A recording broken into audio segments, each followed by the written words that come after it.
the drama, the slow sit down, the blanket. Where's my water? Hi, everybody, and welcome to Listen, It's Liz, the podcast.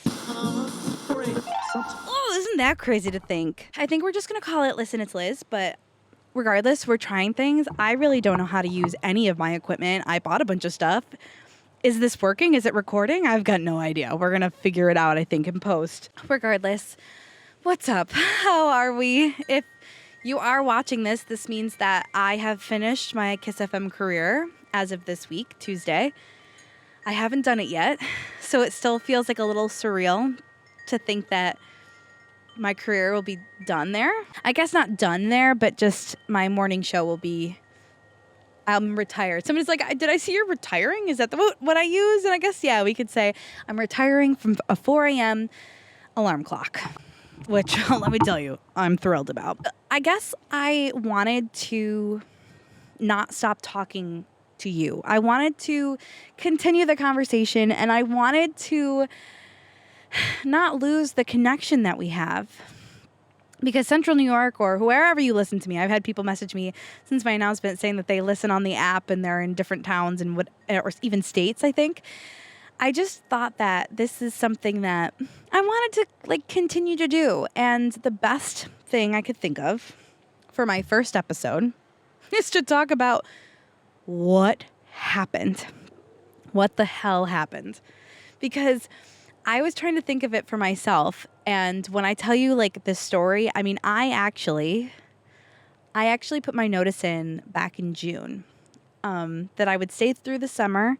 I wanted to do the Boilermaker one more time and the Tunnels to Towers walk and run. And I wanted to be a part of one more summer because I loved my job. But it's to do that. And to think that you're leaving something so big, such a big part of your life behind. Oh boy, I was reflective. I was nostalgic, and I've been thinking about where I would even start this episode. And I think the best place to start is kind of at the beginning. So it's a Sunday. I'm sitting on my front porch. I've got a crock pot right now that I can smell, and it smells delicious. It's Sunday. We have the wind chimes going. Let's do a little story time, if you will. And when I go and I talk to middle schoolers, high schoolers, when I go to talk to them about, my career and career days, for example, I usually tell the same story. It's about how many times I failed before I actually succeeded. When I was really starting to think about this story, I was like, oh gosh, I really, I was a little train that couldn't be stopped, right? I kept chugging along. And when I was in high school, I had absolutely no idea what I wanted to do. And I think it's because I was making videos online to songs. And it was clips of our pep rally or clips from my softball team. And I would edit them all together. And they were basically long form TikToks, if you will, before that was a thing. And I was like, maybe I'll go into film school because I like to edit video, not knowing that there was anything else that you could do with that. And no shock or surprise, I didn't get into any film schools because I wasn't making films. That wasn't what I was doing. But also, on top of that, I failed my SATs twice. I then also failed at majority of my college applications by not completing them fully or not adding in the correct attachments. And no shock or surprise, I didn't really get into any of the schools I wanted to get into. So I went to MVCC. Now, at the time, I was devastated by this. I was like, I'm going to go and I'm not going to enjoy a second of it. I'm not going to make any friends. I'm not going to do this. I was negative Nancy, okay? And I remember thinking, I can't possibly stay here. I can't. In the usual, typical Liz way, I fell in love with MVCC and all of the opportunities it gave me. And I met a lot of amazing people. Now, I went into MV as a graphic design major because my mom said it was a good idea. I wish I was lying, but I'm not. And I went in there not having any idea what the Adobe Suite even was. And I realized fairly quickly, not for me. Mm-mm. So after that, I then luckily, the graphic design students and the media marketing students kind of had a couple of the same classes, and they were like, you need to come over here. Like, we don't know what you're doing over there, but that's not right for you. And I was like, oh, okay, cool. And I switched. I managed to make it so that my schedule, I would be able to graduate on time still. And I did some finagling, and I met some professors who really urged me to continue this idea of YouTuber, musician, creativity that I had, I guess you could say. And because of that, I was posting videos on a very regular basis. And a lot of people don't know this about me, but I'm actually quite quiet, which would shock other people. So I think it's funny that when I got the opportunity to be on radio, which I say I fell into by complete accident, being someone who doesn't talk a whole lot, it didn't make any sense, because my favorite part of the whole story, all right, is the fact that I missed my application deadline once I got my associate's degree to continue on my education to get my bachelor's. And when I missed that deadline, my mom was like, you have to go back. You have to work full time. Like, that's just is what it is. So I went to go work at the receiving department full time at JK Lumber. And while I was there, which I met my husband there, so I think that was also a part of my story for a reason. But as I was there, I was like, I don't need to go back to school. I can do this for a living. I love these people. I like what we do here. I think it's going to be great. And then there was a sidekick search competition, and they were asking for you to submit videos of you explaining why you'd be a great sidekick. Didn't think twice about how I'd have to talk on the air. Knew how to make a video. I submitted an application with my video. Thinking back to it now, I edited that so much to the point where, like, did I make a single sentence? I don't know. but it was good enough to get me in for an interview. So I went in for the interview, and it worked. They liked me, which is still crazy for me to think. And I was then a part of the sidekick search. There was 4 finalists. And my other favorite way, when I would tell the story to a bunch of kids, I was like, do you guys think I won? And they're like, yeah. And I was like, no, I didn't. I lost that too.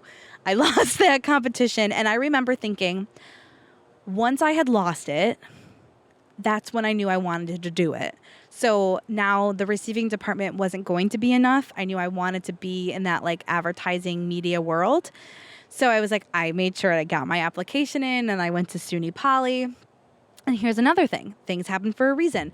The orientation date that I got for SUNY IT at the time was the same as Alex, and Alex Effect. And she had been an intern at Kiss FM for a while, and she recognized me from the sidekick search, and I knew her for a while, and that's another story for another day where we could talk about how I hated her back before I even knew her. But I remember she came up to me, and she just, because I'm quiet, and if you have seen me in public, I am losing my mind, okay? Trying to come up with the next thing I'm going to ask you. But I remember she was like, we should book all of our classes together. And I said, okay. And that's what we did. We booked all of our classes together. And I am still so thankful that she did that for me. But went to SUNY, where, I continued to grow and I continued to learn, and I got more skills and met some amazing people. And I'm so happy that happened for me.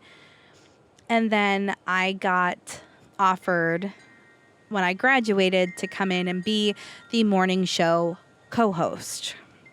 And this was a hard thing for me to figure out what to do, because it was my first big girl job, if you will. The hard part about that decision is it affected other people's lives, which was tough. But you have to look out for yourself at the end of the day, because everybody else is going to too. I took that opportunity and I went with it. And I had no idea what I was doing. I was so green. I didn't know what buttons I was pushing. I knew the bare minimum. I know the bare minimum now. I know how to turn the microphone on and hope that I can edit it later. But I remember thinking, I'm just going to have fun with this and see what happens. Like, all my friends were being professionals, and they were like teachers, and they were going into law schools. And like, I was like, and here I am talking about Justin Bieber in the morning. Like, what a job to have, right? And I remember thinking, I just decided to go with it and to try things. And I think that's why I loved radio I think that's why I fell in love with radio so much, is because I was able to try things. And I think the most ridiculous thing, that it worked at the time, but like the algorithm now would never allow it. We did like an 8-part series of me purchasing my first car. 8 parts. Each part was like at least 5 to 10 minutes long. And I remember, that's like a feature film, by the way, feature film of me purchasing my first car. And it was such a great series. I think we did it twice after that. And I remember thinking, this is crazy that this is me just taking my camera, filming some stuff, editing it together, and putting it online, and that's my job. Like, how insane is that? And, you know, that's all we did, was like, maybe we do this with Liz, or maybe Liz goes here, or maybe we continue this, or maybe we post on this on Instagram. And I remember, like, we just tried things, and it was so much fun. But what we didn't know at the time is what we were creating, which was this very insane standard to live up to, which we're going to get into. So, did the show with Big Papa for, I think, almost a year and a half we did the show.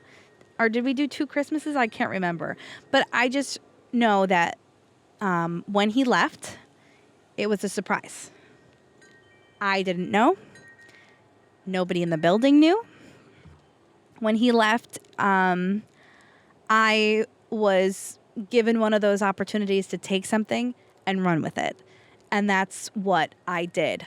I want you all to know, and most of you will remember, I would play every commercial all at once. I have misspoke, missed breaks, didn't pronounce something correctly, interviewed terribly, asked the same question twice. I have done everything wrong, including I've shut down a school district for a snow day when they didn't have a snow day. I have done everything wrong. And that, listen, it's Liz. I adore her. I love her. I wouldn't change her for anything. But she had to step up quick, and she had to learn fast, and she had to take what she was given and run with it. And I remember thinking, there's just no way I'm going to feel comfortable interviewing people alone or doing this thing. And now it's something I wouldn't even think twice about. Did I forget that you were coming in to be interviewed? I don't care. It doesn't matter. Come sit down in my chair. We can talk. No problem. And I just think that that's one of those, that's like the part of life. You don't know what's going to happen. You think you've got the path figured out. You think you have you think you've got it all figured out, but the joke's on you, because next thing you know, you're taking a left turn instead of a right. And I remember, you know, thinking that there was absolutely no way I could successfully do the show by myself. And now I would be celebrating 9 years of that in November. And now here I am wanting to continue talking and spending time with all of you. It's just a wild ride, especially for those teachers who had me back when I was in school, because I would always be like, when I would go back and talk to their students, I was like, did I talk in class? And they were like, never. She never said a word. It's crazy to me to think that that is what she's doing now. But, you know, make sure you keep people on their toes. That's the best advice I gotta give about that. So how did we get here? Because it sounds like I love this job, right? Because I do love this job. But you know when you put too much pressure on yourself and you start to like second guess literally everything? Because that is kind of where I was at. Now, one of my sayings I say a lot is there's no bad days in radio. And that's one of the things I start most of my shows thinking, like, I could be having a fight with my husband, but I don't want that to affect the show. I don't want to be a negative Nancy because that's going on in my life. I could have not slept at all last night. It doesn't matter. I'm not going to tell people how tired I am when they're probably in the same boat as me. When I'm on the microphone playing music for you from 6 to 10, I want to be that best version of myself, the most entertaining, funny, inspiring, get you out of your own head before you go into whatever your day looks like. And that's pressure in itself. But then the pressure of being, listen, it's Liz. And I talk about her in like third person as if she's not me, but she's definitely a much more dramatic version of the Liz that most people enjoy every day. Or that most people get to experience every day. But Listen It's Liz doesn't just exist from 6 to 10. If Listen It's Liz runs out for a coffee, I want her still to be that persona. But that's not who I am. I'm actually introverted. I like to recharge by myself. I like to be quiet. And so to do that, to be that hype woman cheerleader that people know me as, it does take a lot of my energy. And not in a bad way, but it's one of those things that if I did it all morning and then I have to do it all day and then I run into somebody at night, that's hard. And then I also have this perfectionist mindset where if I am not perfect, if I am not happy in front of you, or if I didn't give you enough of my energy, are you going to go back and be like, yeah, I don't get what the hype is?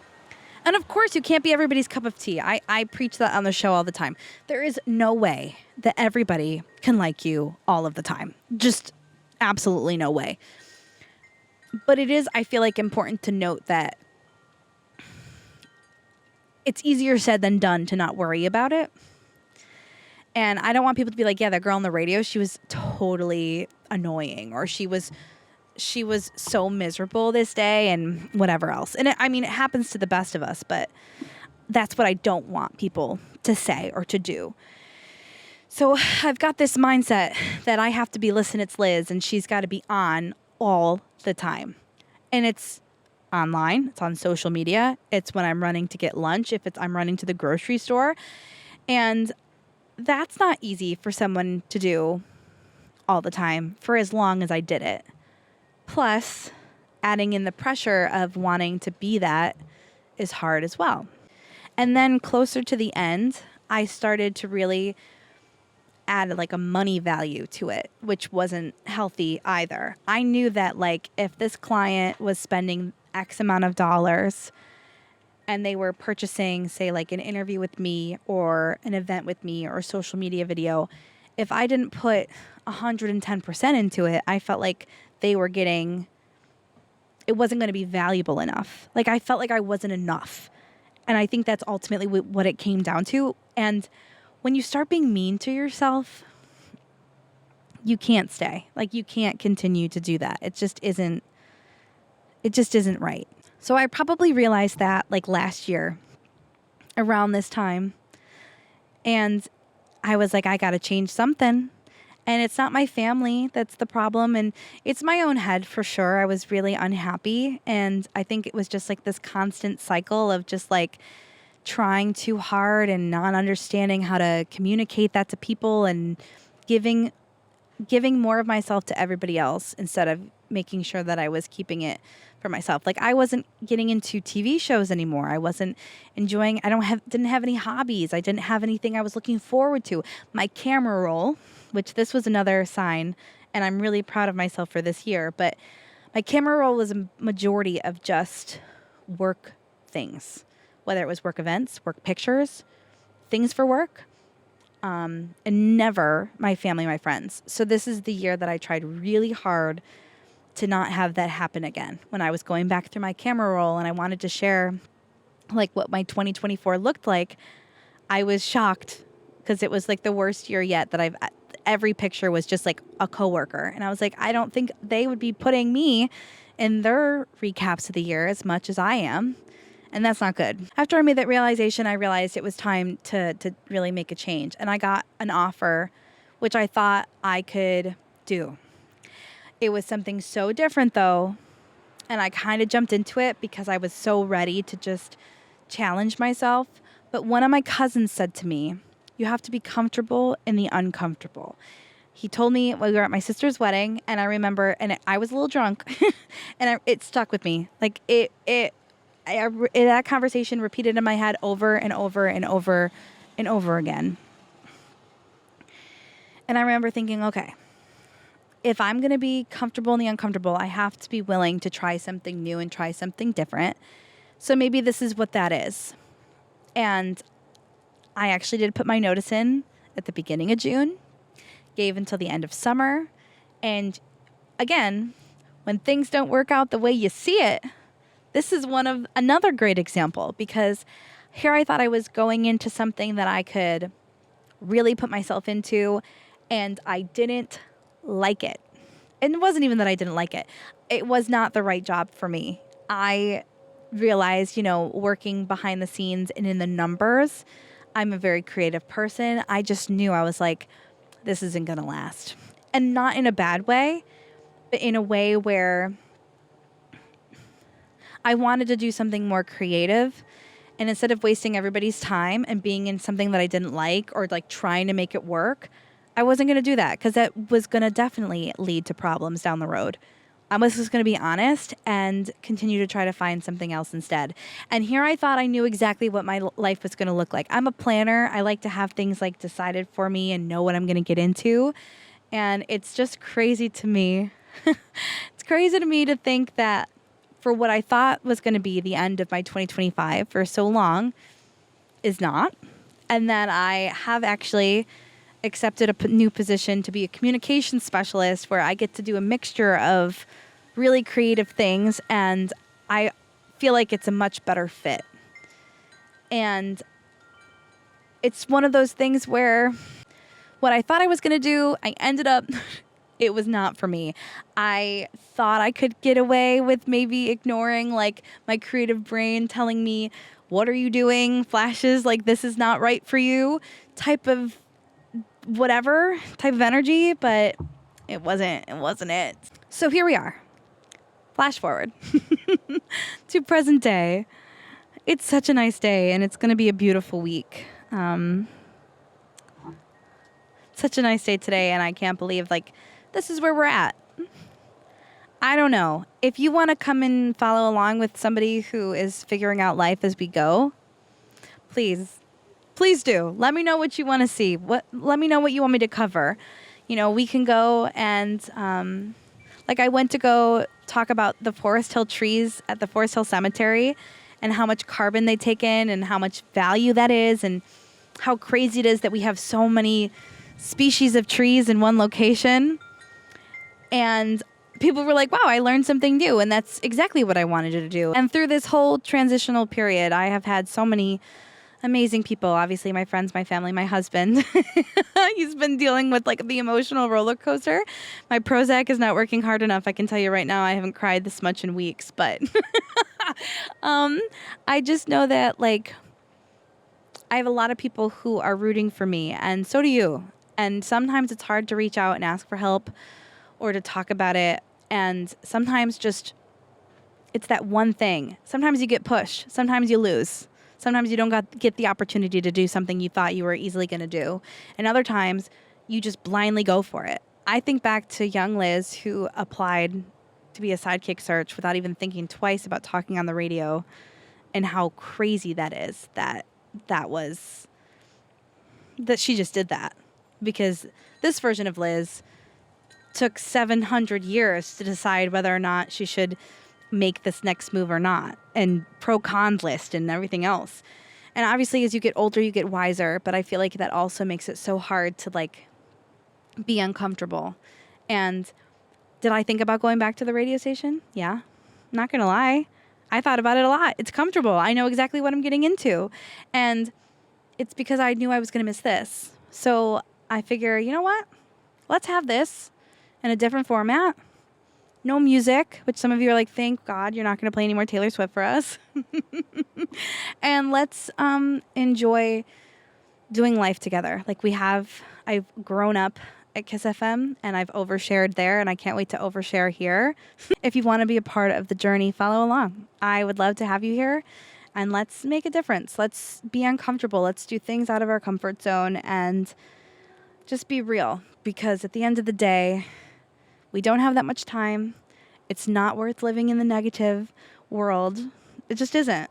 And that's why I'm wearing my optimistic shirt. I meant to comment on this. One of my best friends gave to me for my birthday when she found out I was having a hard time. And she was like, I think this is the year that we're going to be optimistic. We're going to be happy. We're going to try our best. And you know what? In this year, I have decided to try something new. I have a camera roll that fits much more of the values and the people that I hold dear. And I am excited for the end of 2025. I am. Nervous. Scared as hell. But excited. And if you are too, and we're in the same boat together, I'm right here with you. So I love you. I mean it. And I hope you follow along. And let's do this thing called life together. One failure and another.